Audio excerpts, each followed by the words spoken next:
Hello bachcho, the question reads as two independent harmonic oscillators of equal mass are oscillating about the origin with angular frequencies omega 1 and omega 2 and have total energies E1 and E2 respectively. The variations of momenta P with position x are shown in the figures. If A upon B is equal to S square and A upon R is equal to N, then the correct equation or equations is on R. Well, first of all, we will see the key concept for this question. So the key concept is energy in SHM, and for that we are going to use two formulas here. Firstly, for momentum P is equals to m into v, and secondly for energy E is equals to half into m into omega square a square. Where we can clearly see कि omega हमें question में given है, that this is the angular frequency, and a this is for यहाँ पर जो first figure है हमारे ellipse, you can clearly see A here, B हमारा, हम इस बी को जो हमारा सेमी माइनर एक्सिस है हम इसको कंसिडर कर सकते हैं अपना मैक्सिमम मोमेंटम, क्योंकि जो हमारी वाई एक्सिस है यहाँ पर क्लियरली शोन है कि ये वाई एक्सिस हमारी मोमेंटम की है, तो हम मैक्सिमम मोमेंटम बी कंसिडर करेंगे. सिमिलरली अगर आप सेकेंड वाली फिगर में देखें, दिस इज आर, ये हमें आर दे रखा है, ऑब्वियसली ये एक सर्कल है, so this will also be R, और यही हम अपना कंसिडर करेंगे मैक्सिमम मोमेंटम. नाउ ये दो चीज हमने देख ली है, अब हम आगे इस क्वेश्चन को सॉल्व करेंगे. तो फर्स्टली हमें पता है कि P is equals to m into V from the की कंसेप्ट. तो फॉर P मैक्सिमम यहाँ क्या लिख सकते हैं, m into V maximum, and we already know that V is equals to R omega. So V maximum can be written as R omega. And this, where R is the radius and omega is the angular frequency, यहाँ से हमको मिल सकता है P maximum is equals to M into R into omega, या कह सकते हैं MR omega, क्योंकि हमें फर्स्ट केस में हमारा जो R कंसिडर हम करेंगे वो A है already given. So we can write that for first case this will become P maximum will be equals to B is equals to M R. R की जगह में हम A यूज करेंगे क्योंकि यहाँ पर A दे रखा है, एंड ओमेगा हम फर्स्टली लेते हैं ओमेगा 1 फर्स्ट केस के लिए. ऐसे ही यहाँ पर सेकंड केस के लिए लिखते हैं. For second case P maximum कितना हो जाएगा, this P maximum will be, अभी मैंने यहाँ पर क्लियरली बताया है, this will B R which will be equals to M into R omega. R यहाँ पर रेडियस में दे रखी है एंड ओमेगा यहाँ पर ओमेगा 2 हो जाएगा.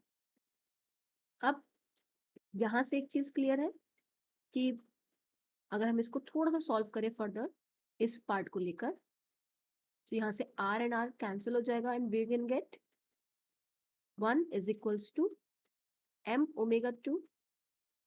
इस चीज को हम बाद में यूज करेंगे. अब what we can do is we can just divide. Let's say this is equation number 1 and this is equation number 2. Now let's divide these two equations. So we will get B upon 1 is equals to M into A into omega 1 divided by M into omega 2. So हमने इसे क्यों divide किया, ताकि हमें यहाँ से जब ये जो A है हमारा, हम इसको इस तरफ ले जाएंगे in denominator, so it will be B upon A is equals to M will be cancelled, only omega 1 upon omega 2 will be there. और अगर हम इसको रिवर्स करके लिखें तो हम लिख सकते हैं A upon B. ये हमने क्यों किया, क्योंकि हमें क्वेश्चन में गिवन है A upon B की वैल्यू, तो उसको लेने के लिए हमने इसको यूज करा. नाउ A upon B की value already n square given है, तो हम इस तरह से लिख सकते हैं omega 2 upon omega 1 is equals to n square. इसको इक्वेशन 3 ले लेते हैं ताकि हम इसे यूज कर पाए. आफ्टर दैट अगर हम थोड़ा आगे बढ़े तो we can write for the second part की तरफ चलते हैं, दैट इज फॉर एनर्जी.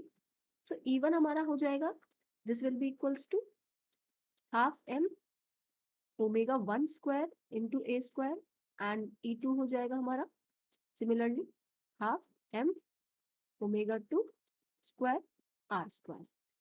अब हमें क्वेश्चन में देखना है और देखना है कि हमें रेशियो किसका लेना है। We have to take the ratio of a and r। उसी हिसाब से हमको E1 upon E2 करना पड़ेगा। We have to divide these two. So half and half will be cancelled. M and M will be cancelled. Only omega 1 square A square divided by omega 2 square and R square. Now we know that A upon R is equals to M square. So we can write E1 upon E2 is equals to omega 1 square upon omega 2 square और A upon R की जगह we can write into N square. यहाँ से हमें ये चीज बिल्कुल clear हो गई है। नेक्स्ट हमें यहाँ पर from equation 3, let's say this is equation number 4। Now from equation number 3 we can clearly see that n square value is omega 2 upon omega 1. So let's substitute this value here. So we will get E1 upon E2 is equals to omega 1 square divided by omega 2 square into omega 2 upon omega 1. यहाँ से ये cancel हो जाएगा this part and the remaining part will be E1 upon E2 is equals to omega 1 upon omega 2. Or according to the question, we can write E1 upon omega 1 is equals to E2 upon omega 2. Now let's check our answer one by one. In first case, it is written E1 into omega 1. If you just multiply it, you will get E1 into omega 2, not omega 1. So this is wrong. For the second option, omega 2 upon omega 1 is equals to n square. Let's move to equation number 3. If you can see here, omega 2 upon omega 1 is equals to n square. Yes. So this is correct. So we can write that omega 2 upon omega 1 is correct. First part. And second part, option number C, you can see omega 1 omega 2 is equals to n square. No, it is not possible as we have already solved it. And option number D, E1 upon omega 1 is equals to E2 upon omega 2. Yes. So this is also a correct answer. That is E1 upon omega 1 is equals to E2 upon omega 2. So option number B and option number D both are correct for this question. Thank you and I hope you have understood it well and best of luck.